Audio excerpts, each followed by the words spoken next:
I'll sit back if you don't mind. I got in last night. I immediately went to see Kelvin play at the Capone's, and and then tried to get some sleep. And I was on at 8 o'clock this morning with Jimmy Oliver. So it's been an exciting trip already. So is what far, I'm hearing. yes, Right? so far, yes, it's been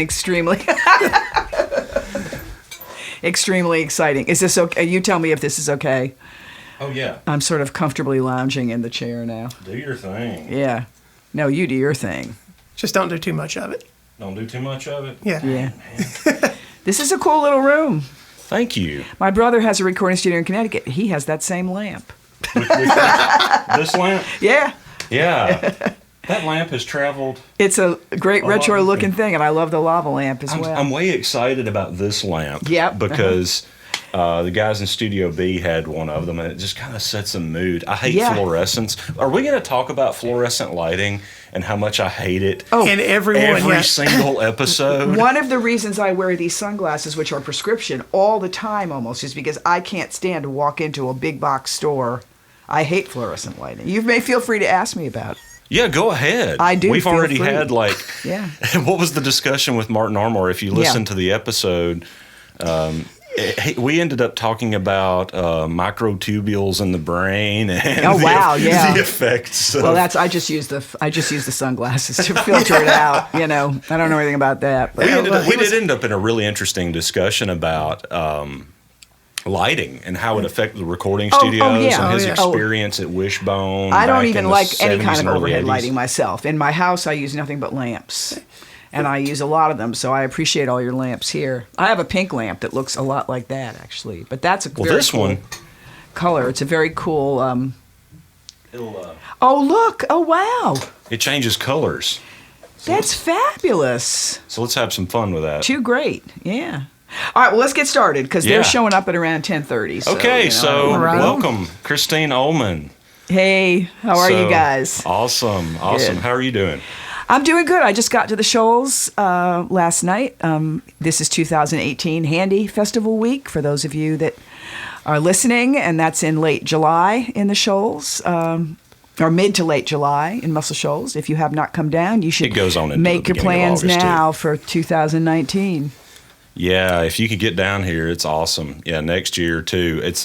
I really grew a love for the Handy Festival like 05, 06 when I started working on the committee, and that's where I started getting to know most of the Muscle Shoals guys. Yeah. So it holds a special place in my heart, and it's the coolest musical, creative time of year here. So we all of us creatives, especially musicians, nerd out this time of year. That's right. Right? Well, it seems to be whenever a lot of the creative chickens come home to roost as well.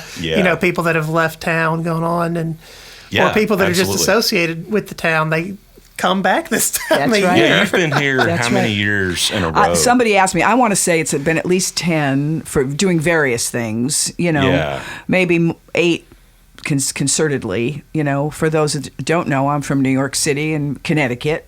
I sing with the band on Saturday Night Live, and I have my own band, Christine Ohlman and Rebel Montez, which has 6 records out and making a 7th this year. Okay, I thought you were making a new one. Yeah, but I am an adopted daughter of the Shoals. I'll say that proudly. One of my favorite people. One thing I want to go back to is my first experience recording you at Billy Lawson's old studio at Big Star. Yeah. Over across from Champy's in Muscle Shoals. That's right. Do you remember much about that session? I sure do. Cry Like a Baby redid Dan Penn and Spooner Oldham's song for that tribute record, Do Right Men. Yes. That's on Amazon and iTunes and all of that stuff if anybody wants to check it out. Yeah, it's released on Ace in the UK, and wonderful compilation. That was such a cool experience for me, and a realization of, wow, this is what a high professional singer looks like. I literally got credit on that for pushing a button 3 or 4 times because, that's really how it should go. I mean, you have the right microphone running in the right equipment, and you've got the right singer for the right song. The mood's right, everything just works. I pushed record, and I remember from my, if my memory serves me correctly, that you did one complete pass of the song. Yeah. And then you got back on the mic. We were done. I was like, well, I think that's it. and you said, well, I think I want to try something different on the second or maybe the last verse. Yeah. And you did, and it was better than the first take. And that was all we did was 2 takes. And that's right. We really, 100% honest, could have just recorded 1 take, and I think that took maybe 10 minutes.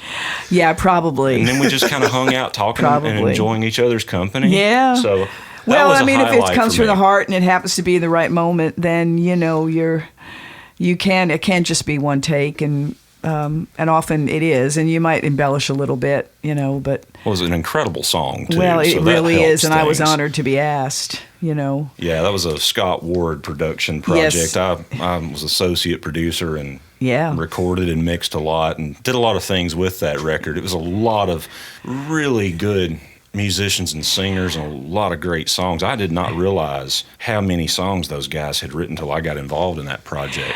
Well, and absolutely. And just let me tell you that it's, it has to be getting played and everything in the UK, because I just got a very nice sound exchange check from that. So it has to be being played on internet radio. That's what Sound Exchange does. Internet radio is an awesome thing. Yeah, mostly I would assume in the UK. Well, yeah, you make a point. Yeah.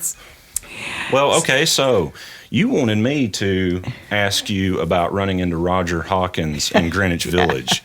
So tell us about that. Well, let me just say at the onset that, Muscle Shoals music is an integral part of my life ever since I've been singing.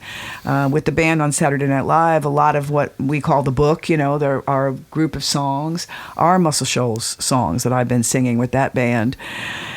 So the drummer of that band is a cat named Sean Pelton. He plays with everybody. And we were in Greenwich Village at a little club in a basement, maybe 15 years ago. It might have been longer. And Sean said to me, do you think that's Roger Hawkins sitting over in the corner? And I looked and I said, well, it could be. It does look a lot like him, And Sean said, wow, I can't believe he's here. And I said, well, we should go over and say hello. And Sean said, oh, I couldn't do that. I couldn't do that. I'm too embarrassed. He goes, even now that I know he's here, I'm even embarrassed to get back up and play, So I said, Sean, we have to go over and say hello. We can't, not. So the two of us started walking toward the corner of the room, and we did not talk about this ahead of time. And as we were getting closer and closer to the table, we started sinking down onto our knees. And when we got to the table, we both just got on our knees in front of him. Was it kind of a Wayne's World, we're not worthy moment? It really was. And speaking of Saturday Night Live, it really was a Wayne's World, but we are not worthy. I can quote both of those movies. And so later on, I found out that Roger had mentioned it to people up here and said, that girl, because I had sat in that, and it wasn't my gig, but I'd sat in, and he said, that girl can really sing. And that meant more to me. And since now I've visited with Roger and been here, and, but that will just show you the esteem in which the Swampers, the Fame Gang guys, all those cats are held by musicians around the world. Oh, yeah. And absolutely. we were in the village. Yeah, I ran into a couple girls who were actually background singers at the Tracking Room in Nashville during NAMM week. Yep. And lo and behold, it's one of those, hey, here's my new microphone, my new preamp, kind of, here's my table with my free t-shirts that's what NAMM is all about, thing. If people don't know. Yeah. Right. Well, it was my first time going, and it was cool, and I'm friends with a lot of people in Nashville, so it was good to see everybody, kind of a family reunion sort of moment. And so we're in the Tracking Room. It had been years since I've been there. It was Masterphonics, replaced with the Stone Room. Exactly. I don't know if you've ever been in there or not. I have been in it, and I've been in it since in one of its renovation permutations. Green walls and wood. Yeah, it's beautiful. Yeah. They had this guy was playing piano, and these two girls were singing who actually did not have a band, come to find out, but their voices blended beautifully, and they were background singers, I think, if I'm correct, for totally different groups. Yes. And I talked with them after the fact. I was like, we got to get you guys down to Muscle Shoals. So we exchanged contact info, and I'm hoping to get them down here to Fame soon, because lo and behold, they were recording to impress all of these people coming to check out these new microphones that they're singing in. Aretha Franklin. Yeah. Never Loved a Man. It was recorded here. And I'm like, this is really weird. But man, those girls could sing. But I mean, so it just, if you're going to impress somebody with your microphone, that was one of the songs they chose. Exactly. Which was really cool to me. So, and that's part of what the whole thing is about, guys, is that it's permeated the music of the planet. And here we are in one of the cradles of American popular music, and I never get tired of saying that. It's certainly one of the cradles, the true cradles of soul music, certainly. Yeah. Keith Richards said, "Is this rock and roll heaven?" Said, that's right. It's rock and roll heaven. Yeah, and it really is. Yeah. One of my friends and mentor, Dave Pensato, is a mix engineer in L.A. Yes. He mixed Michael Jackson, Beyonce, a bunch of people. Mm-hmm. He calls Muscle Shoals, how does he say? He said it's 3 blocks from rock and roll heaven. So it's kind of similar. You have several people in all walks of life, different places in the world, that work with completely different styles of music, that say the same exact thing. Right. And for those of you who are listening around the world, this is the Fame studio, of course, the Jackson Highway studio, which is recently renovated via Dr. Dre and the Beats Foundation. Cypress Moon, where we're sitting right now, is the former Muscle Shoals Sound on the Tennessee River. There is the Nut House, Jimmy Nutt Studio, in a bank building, and Wishbone Studios, which has just been renovated and reconstituted by, we were just speaking about Billy Lawson a minute ago. Thank God. And various other smaller outposts around the city, and the Quad Cities, that all are open for business. And I think in the last couple of months, you've had Steven Tyler here, you've had Denny Lovano here, and that, but it's under, it still is kind of under the radar. That's part of what makes it cool. But not really, though. Yeah. It's part of the allure, is you can kind of hide. It's a secret unless you're a musician, in which case it's not a secret. That's right, it's not a secret at all. And folks, there's at least one boutique hotel that I know of here, if you're into that, and also plenty of other great places to stay. So, I know I sound like with the tour. I am actually hosting the Swampette tour on Monday. Oh, awesome.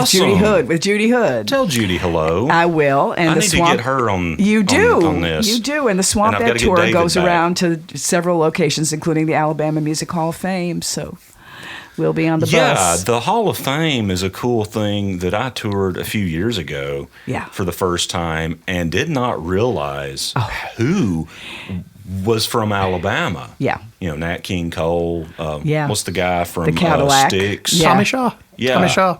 Good grief. Yeah. Emmylou Harris. Sure. I had no idea. Yeah. And so it's one of those things, if you grow up in an area like this. Is it Webb Pierce's Cadillac? Whose Cadillac is there? Is it Webb Pierce? Anyway, there's a great Cadillac there. I can't remember whose it is. Great Cadillac if you want to see it. Yeah. It's really funky. Yeah. It's wonderful. But yeah, thank you again. So I don't want to make this just a conversation about Muscle Shoals. That's okay. You're here. Yeah. And thank you again. So Saturday Night Live. Love Saturday Night Live. Who doesn't? What's some of your favorite memories? Well, I've been there. I've been there more than 20 years now. So through several full cast member changes. I always tell people that my real favorite moment is when the first time Paul McCartney was ever on the show. He's been on many times since then and just sort of hanging around, and he makes appearances in skits and things like that because he does live in New York most of the time now. I'm a Beatles nut, so. And Chris Farley and I were standing next to each other, and Paul McCartney decided to do a little mini set for the cast and the people that were in the studio and started to play Hey Jude. And Chris Farley looked over to me and said, "Would you dance with me?" And we waltzed around the studio while Paul McCartney was playing Hey Jude. In other words, he played extra songs that he wasn't going to play on the show. Yeah. That sounds amazing. That sounds magical. Well, it was a magical moment, yes. And that really is my hands down, favorite memory. But speaking of Aretha Franklin, we've had her on. We also had Luciano Pavarotti on at Christmas one year to sing "Oh Come All Ye Faithful."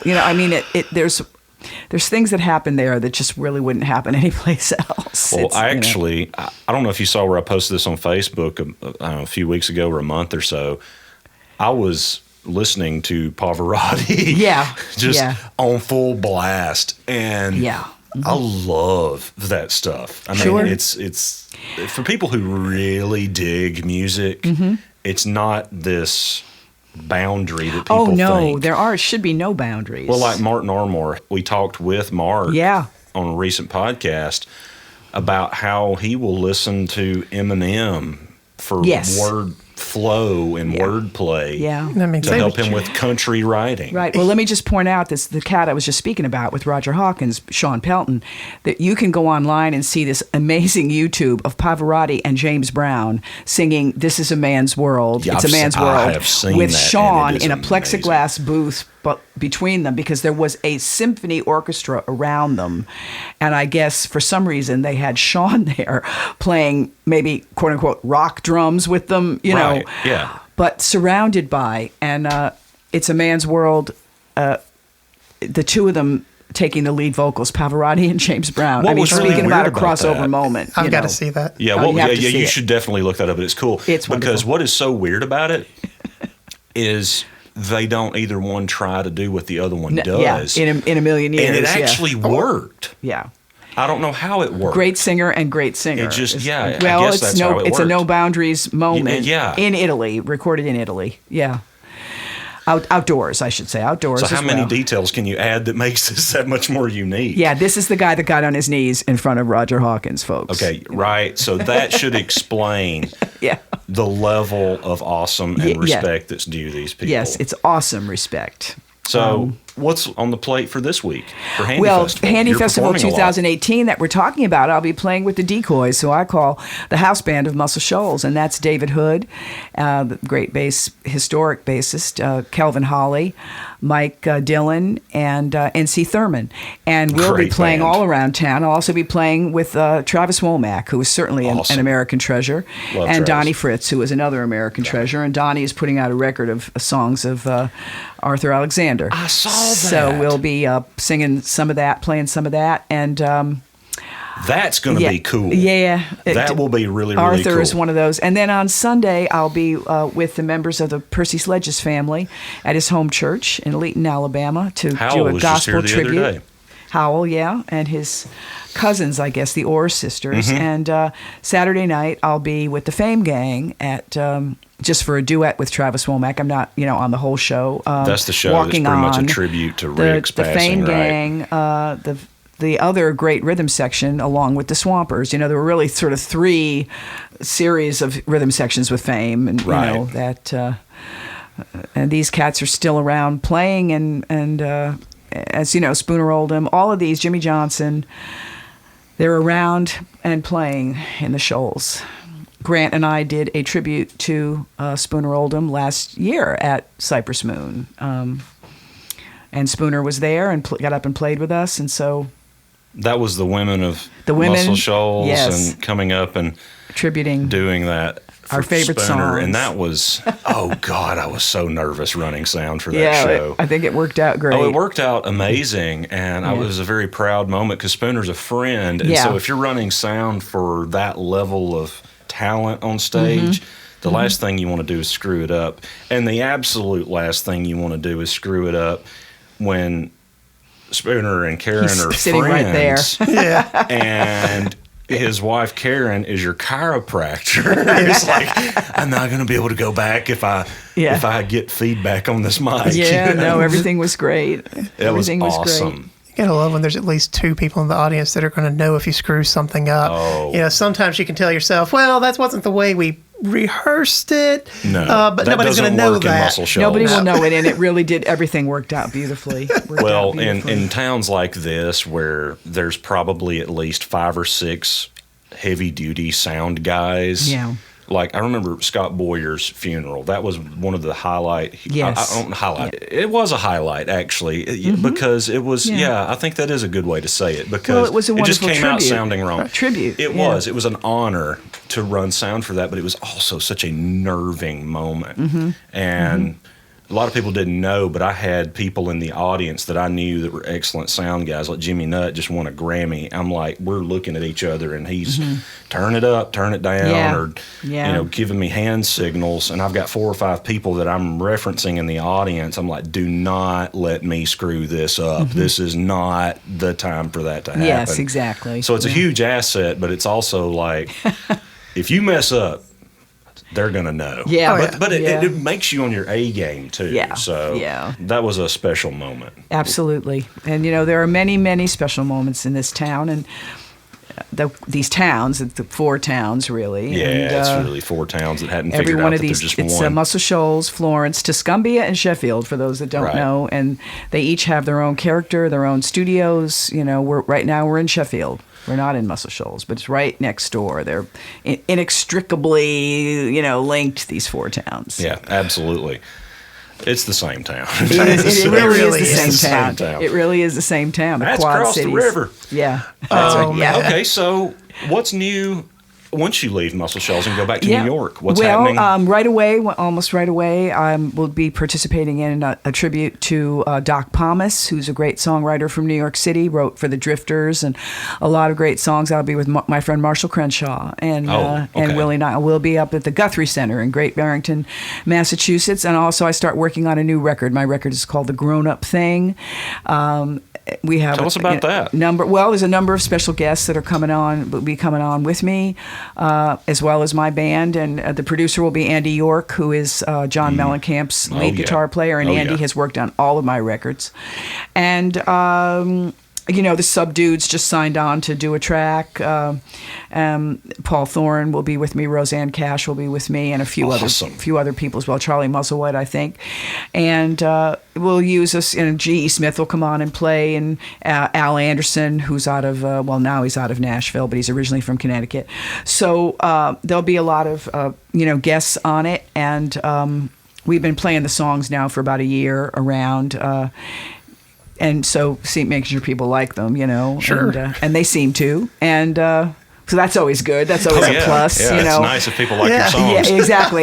We love to see that. And a few covers. I've always got a few covers. On my last record, I had a song with Dion called Cry Baby Cry, which was originally a Nashville soul record co-written by Buzz Kaysen, who, Andreas Werner works with up in Nashville. So there was that link, and I didn't even know Buzz, but now I do. So that was a wonderful link. Yeah, he's one of those people that's kind of a nondescript guy. If you saw him at Walmart, you wouldn't know, man, this guy, because he doesn't just carry himself that way. Buzz has amazing history. He has written, what was the song? Everlasting Love, for one thing. Everlasting Love. U2, the Beatles. Yeah. I mean, it's like, come on, who can say that? Yeah. And he owns Creative Workshop. Yes, he does. Which is in one of the Berry Hill studios. It's right next to Blackbird, which I love Blackbird. Been there several times. I have not been in Creative Workshop yet, but that's it's lovely. Yeah, it's lovely. I've seen pictures, but I've not actually been in there. I did sit on the back balcony and eat a taco. Well, there you go. With Chris Lord Algae. That was from a food truck. But there you go. That was interesting. Yeah. But, so anyway, Cry Baby Cry. Yeah. So that was Dion, and I had that record in my collection. I'd bought it in a shoebox at a tag sale. That's how, that was my introduction to that wonderful record by Van and Titus. So we always try to, have things like that on each one of my records because I'm a big vinyl collector, and me too. We try to sort of mine that body of vinyl, I'm thinking of a little bit more of a mainstream thing. Was that Paul Thorne and I are thinking of doing The Poor Side of Town by Johnny Rivers, which is just a great record. You think you're going to release it on vinyl? Oh, yeah. I don't think you can really get away anymore without releasing it on vinyl if you really want to do it right. Okay, I'm a hardcore vinyl junkie. Yeah. Do you know who you're going to go through to... Well, I work at a place up in New Jersey called The Record Collector, which is a music store that turns itself into a venue. And it's in Bordentown, New Jersey, and they're just opened a plant in Bordentown, which is, of all places, awesome. It seems like a lot of synergy that the town that The Record Collector is in should have a vinyl pressing plant. Makes sense. Yeah. So what's your favorite thing about vinyl? The lack of compression. I think the sound quality is much wider. If I could describe it that way, you're an engineer, but I would say the lack of compression. Everybody, CDs are compressed and then MP3s are compressed further, so, and there really almost isn't any way around that. And people like Neil Young have been knocking on the door for years of Apple, trying to get them to widen the sound, but it's much more expensive to do it that way. So, well, it also just takes up more bandwidth. Yeah, it takes a lot, and it takes up huge more bandwidth. So I think what people don't realize is what you're listening to on MP3 is almost like channeling it through the eye of a needle. The sound that, in some cases, is how compressed it is. Yeah. So vinyl gives you a much wider. Of course, you can't put as many songs on vinyl, but it gives you a much wider.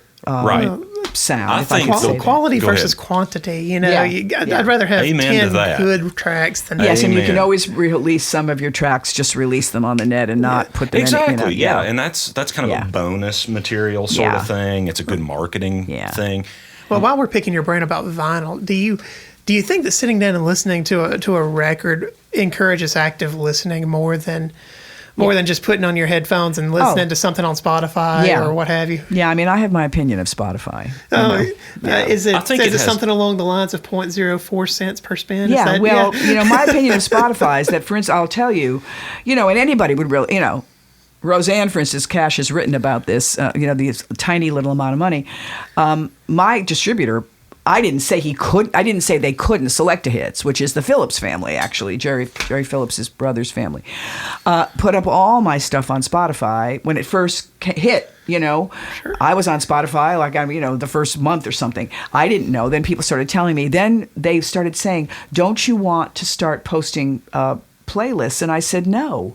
Honestly, unless I'm going to post my own stuff on a playlist, no, I don't want to start posting playlists. I mean, I go on the radio and do guest shows with people where I play stuff that I love and out of my collection and things. But actually, to be honest with you, no, I don't. I mean, I would rather point people toward my own stuff on Spotify, since now it's up there and I wasn't even asked if it could be. I mean, I'm not unhappy that it's up there, but...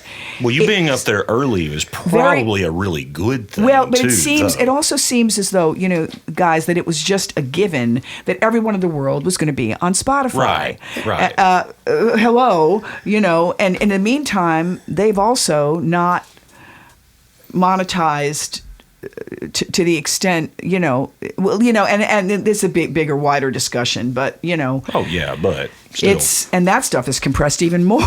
Oh, absolutely. You have to mix differently. Yeah. If you're mixing or mastering, part of a mastering engineer's job and a mixing engineer's job now, too, is what is the format you're going for? That's right. I completely opened my mind to the way things should be tracked when they're recorded in a recording session. Everything down to mic placement, to how you mix things. Like I love to record drums often with a mono overhead. Sure. I'm not afraid of mono anymore. Sure. Because a lot of times you end up mixing, trying to pull out the extreme highs or lows if it's going to out of the sides, if you're going to put it on vinyl, because if you have too much of that information in either extreme, it physically will not play. So a lot of the physical requirements for vinyl to play and perform at its optimum level are actually really good musical creative choices. Parameters. It actually forces you to make good musical creative decisions, like back in the day, song order, even. Yeah, exactly, song order. For instance, little side comments like Motown, and I know somebody too that has had a studio where there was a 1-watt radio station, 5-watt radio station that broadcast out into the parking lot, and they used to go listen to it on their car radio. Motown did the same thing. Motown used to put everything through a transistor radio to see what it would sound like. Yeah. When a kid had a transistor radio. And then, of course, when you put it on a real system, it sounded huge and enormous and fabulous, Well, that's like I like to mix at a lower volume. Yep. And you talk with real mixing engineers. I mean, guys like Andy Wallace that mixed Raining Blood for Slayer, stuff like that even. Yeah. They're mixing at a low level, and that's how they get that huge sound. If you can make it rock at a moderate level, when you crank it, it's going to sound. It's going to sound amazing. Yeah, so, that's all. Yeah. That's all a good point. So yes, this is a longer discussion, but yes, I will be putting it out on vinyl. That's awesome. I really think you have to. I love discussions like this though, because it kind of lets you into the mind of someone's perspective on where the music industry is. Well, I have a love-hate relationship with Spotify. Yeah. I love the platform. Yes. Is the sound quality as good? No. Am I okay with that? Part of me Yes, actually, I am. And here's why. Well, it is an amazing platform. It serves a different purpose. Yeah. It's over content creators? Yeah, it's where... Sorry. It's where I consume most of podcasts and things like that. It's great for that kind of thing. Right. What they do, I think, is amazing. I love what they're doing. The streaming thing, I think it's great. Mm-hmm. However, pay somebody. Yeah. Just pay them right. Big article in American Songwriter last month. Yeah, about how this is all going to turn around. I think we'll all believe it when we see it. Well, I'm foolishly optimistic, but I am optimistic. Well, they're trying because it's got to go one direction or the other, and to me, the negative direction is not an option. Right. We've all got to succeed in this. Yes. Yes. So they're trying. They're trying to format a way to do it, and it's. Of course, there's a gazillion streams every day. Oh, yeah. It's just the logistics of it are unbelievable, but they're going to have to figure it out because they're the ones that started it. Yeah, I think that's the one thing I love so much about vinyl, probably next to the active listening thing, because we've all played shows, if you're a musician, where you feel like you're the potted plant in the corner and nobody cares. Yes, That's essentially what Spotify is oftentimes, or MP3 or whatever. It's the thing you carry your device, your phone or whatever, and you're at the gym or you're getting ready in the morning, you're in your commute to and from work. Yeah. Or, things like that. It has its place. It's awesome. But vinyl, requires a commitment. Well, it does. It is a commitment. That's a great way to put it. You have to put the needle down. You have to do that, and there's a certain level of care and reverence to that thing. Yeah. And the liner notes. Yes, I love reading lyrics and who did what, where it was recorded, who was the engineer, who were the musicians. Yeah. Well, I think having something physical that you hold in your hand, you can hold different. It. Yeah. And the artwork, it's more real. You can actually physically see the artwork as opposed to like on a CD or a cassette. Yeah. It's big enough you could hold. It's a poster. It's a thing that physically exists you can hold in your hand and have pride in. Well, I think it's great that it's coming back. It's circled back around in a big way. You can go to Target and buy a record. Yes, I know. And I think that's because you have a generation or two of people that they never knew that. They just knew downloading or streaming. Yeah. And it's like, oh, what's this new thing called vinyl? Wait, this has been around for how long? But it's new to them. Most of my students are 18 or 19 years old, and I will have students come in, and we bring this up in class. I bring it up and talk about it from time to time. Yeah. And I have students that do not own they don't own a turntable at all. They don't own any way to actually play this record. They stream it online, but they go out and purchase it because now they can hold it. Now it's real. They have something they can look at. And I'm sure that's the minority. That goes that way a lot with local bands, especially. You'll see them sell 45s. They won't invest in getting a CD pressed, but they'll get a 45 and a digital download with that 45. I've got some friends that sell cassettes, and it blows my mind because people buy them. Well, it's a way to be retro without spending much money. Yeah, exactly. Is why people are doing cassettes. Exactly. They don't really care if they sell the cassettes. It's a marketing thing. But okay, we've beat that horse. Absolutely. But that's awesome discussion. It's all good. Let's kind of backtrack for a while.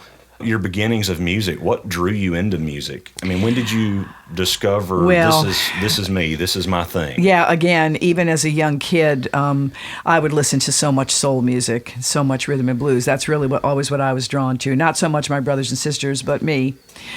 Growing up, born in the Bronx, and then growing up in Connecticut and the Bronx. So, I just always connected to it. I always had the music in my head.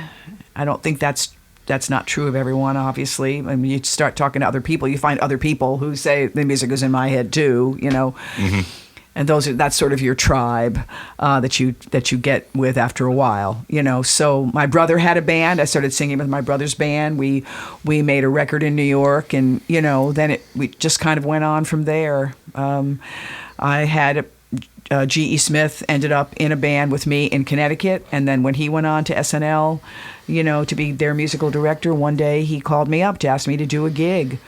and he didn't even say it was with the SNL band. Then after I accepted, he said it was with the SNL band. And I later, after we had rehearsed and everything, found out that it was for Lorne Michaels' wedding reception on the Hamptons. So there we were up on a stage, and there I was. And then the following week was the opening of the season for SNL in September. And Lorne walked across the studio and said to GE, "Where's the girl?" Looking around going, "Where's the girl?" And she said, "What do you mean? Where's the girl that was with you at the wedding?"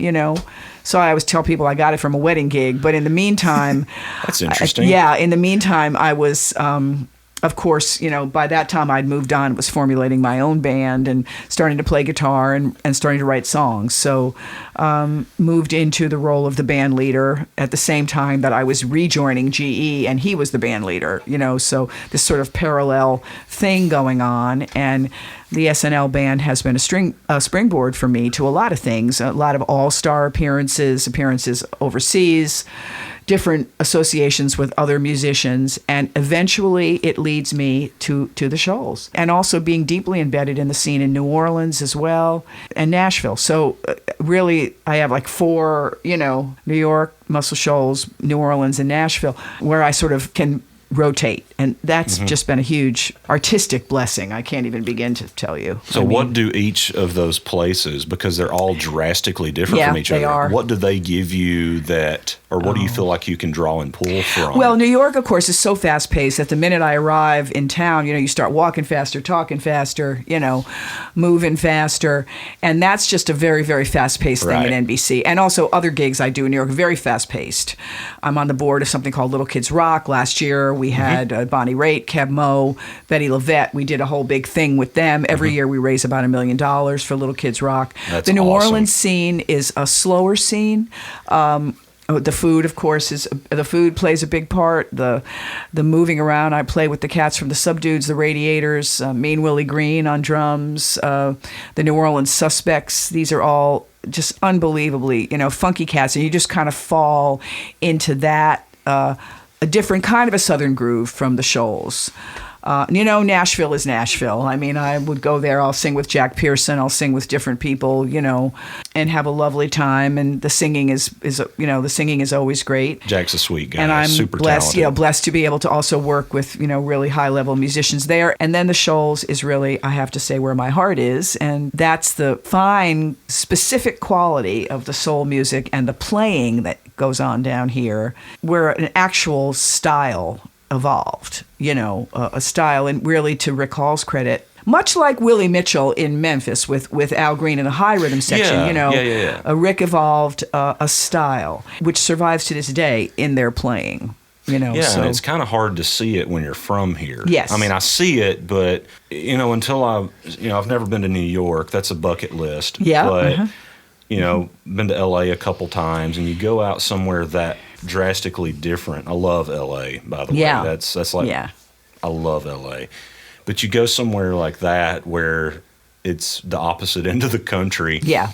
And completely Well, there's different. almost no studios left in New York now because of the real estate situation. Well, a lot of the guys have moved to Nashville, actually. Yeah, there's no... Or they've moved upstate. Yeah, there's upstate, but in the city, most of them have closed. And it's just because gotten of way the rent, too expensive, and it's... I was talking with a guy, I can't remember the name of his business, a mastering engineer recently, and he said that there's like this rumble that... like a frequency that the city has that you have to, unless your room and building is so acoustically treated that you have to work around that in some cases. That's true. There were a lot of floating floors in the city, but I don't know what happens to those when the studio moves out. But I don't know.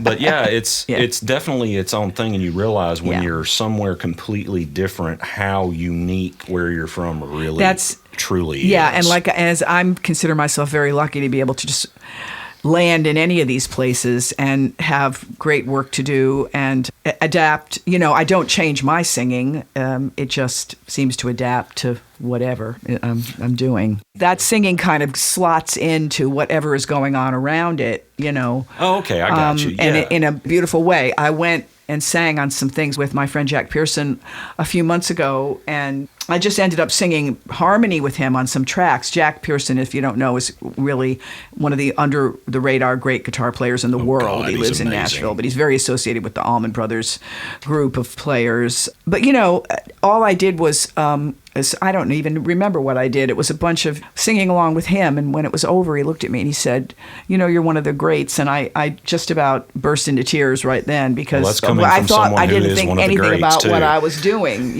but... So I think the point I'm trying to make, Grant, is that if you go on and do your own thing long enough, your own thing will become ingrained in you. There really isn't any point in trying to chase the current style of anything, because you're not ever. Although there are lots of people that do it, right? That's what everybody else is doing. No point in it. Your own thing will become ingrained enough in you, and I believe it all goes back to opening your heart. So if you open your heart, then your soul will come out in your voice if you have the mechanism, and apparently I do have the mechanism, and that's a blessing. I have the mechanical ability to do it, So. Well, back to the recording story, my first time recording it was just like, oh my goodness, this is what this looks like. And I've only recorded a handful of singers that you get to just sit back and push record and watch it happen.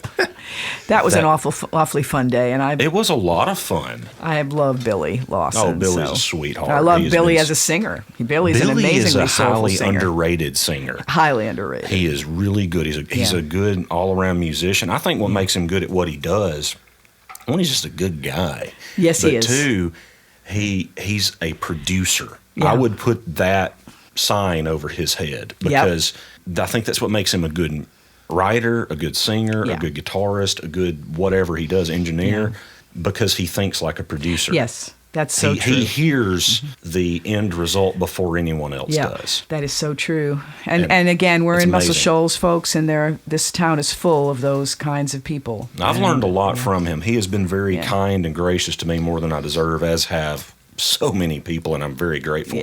Yeah. Okay, well, we're running out of time, so let's kind of wrap this up. I hate to end this interview at all, because I'm enjoying this conversation so much. But did you have any specific questions you wanted to ask Dan? By all means. Well, I think actually most of my questions got out of me when we started talking about the change between physical media to streaming and things like that. And well, now I'm going to ask you about the fluorescent lights situation. Sure. Because we talked about this with Mark, and I think we talked about it with David, so I want to ask you as well. That's going to be the ongoing conversation of the podcast. We found it. Do you find that the lighting in a studio affects your performance or the way you approach or think about a song? I am enormously affected by lighting, period. So people know me, besides this big Beehive hairdo, are the dark sunglasses. I wear those. They're prescription, because I can't stand. You were looking really cool. Well, they're prescription too, though. But I can't stand to walk into a supermarket or a big box store with these huge fluorescent lights. I just don't like overhead lighting. Period. I should probably look into doing something like that myself, because it gives me anxiety. I don't like it. Headaches. So right now we're in Grant's studio, which has wonderful lava lamps and colored lamps and soft lighting, and it's just a beautiful thing. And in my own home, I have no overhead lighting. It's only lamps, and I have all kinds of lamps. A lot of lamps from the 50s with those weird Sputnik shades. Oh, like the mid-century modern. Is exactly, that what they call mid-century modern. But I hate fluorescent light, so I will go on with Mark and David in the hate fluorescent lighting group. So apparently we all collectively. This is a podcast about how much we hate fluorescent lights. But I think lighting in a studio is hugely important. I mean, the fact that they almost always lower the lights in a vocal booth for you, that kind of thing, just really adds to the mood. And you don't really want some screamingly, bright lights screaming in your eyes, Right. So. Okay, so one question that you kind of alluded to, we were talking about vinyl and that whole conversation and Spotify. Mm-hmm. One thing I'm curious to know is, what is your perspective on the state of the current, where the industry is, the music industry? Like, where do you see it going?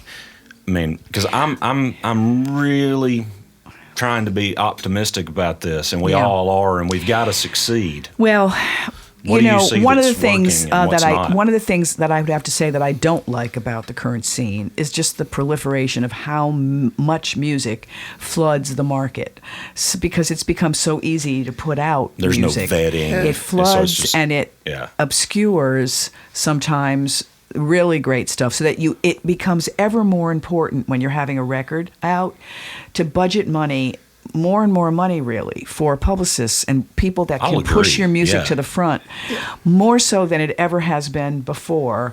So I would say more power to anybody that wants to put out a record. But if, it's like t-ball with little kids, you're going to hit a ball off a tee, not everybody can hit a ball. So I don't think it's really good to make everybody think they can hit a ball. Because some people just can't. I can't, I'll tell you that right now. So I don't think that's a good thing in the music industry. It's like the dumbing down of the music industry. On the other hand, the ability to put it out yourself means that there are some amazing people that wouldn't normally get heard that all of a sudden pop to the surface. But so it's a good and a bad thing. So if you put your music out, what I'm hearing, put your money where your mouth is. Yeah. Save some money up if you're having to do it low budget. Right. And don't spend as much money trying to record in the most elaborate place. Right. If you have to pick, spend your money on letting people know it's there. That's on publicizing it becomes more and more important because there's just an incredible overload. How could you possibly keep track? Yeah, it's hard to find great music amongst all the garbage. Yeah. Well, this is why podcasts are important, if I can just say, because you can focus on things.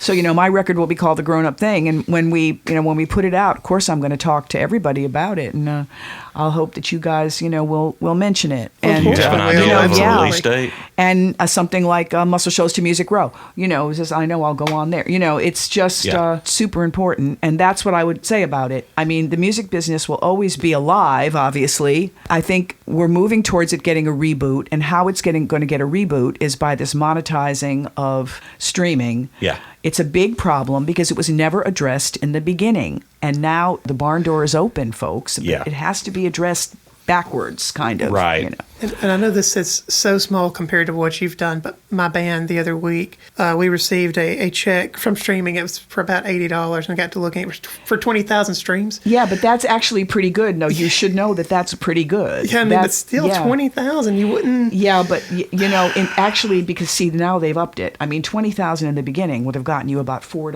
or something. But you're now seeing some effort. No, I'm actually serious. as bad as it is, it's better. One of the first, because Roseanne Cash has gone on before Congress and testified so many times, her and Lyle Lovett. And, she actually went one day and read, here's my statement.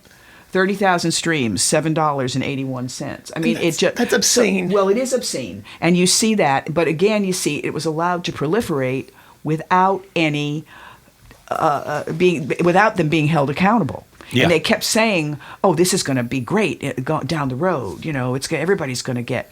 Sound Exchange. I have to say, if you're a musician and you're not registered on Sound Exchange, you really should, because your songs may be being played on internet radio and you don't know about it. And they're holding money. I should probably do that. They're holding money for you, Sound Exchange. That'd be nice. But that's of course a whole nother realm. Internet radio is not streaming, and it's not terrestrial radio, and it's not satellite radio. BMI does satellite radio and terrestrial radio or ASCAP or CSAC. Right. So thank you again. No, yes, my pleasure. You should just know that $80 is actually good. It's actually better than what it would. I think it is, but it is. Well, I'll take it. I'll be. Of course you will, and take it and cash the check. When SNL first went onto cable, we used to get checks from our union, AFTRA, for like $1.31, and my husband would say to me, "Don't laugh at that check." One time, I think I got a check for 81 cents. He said, "You don't laugh at that check. Take that check to the bank and cash it."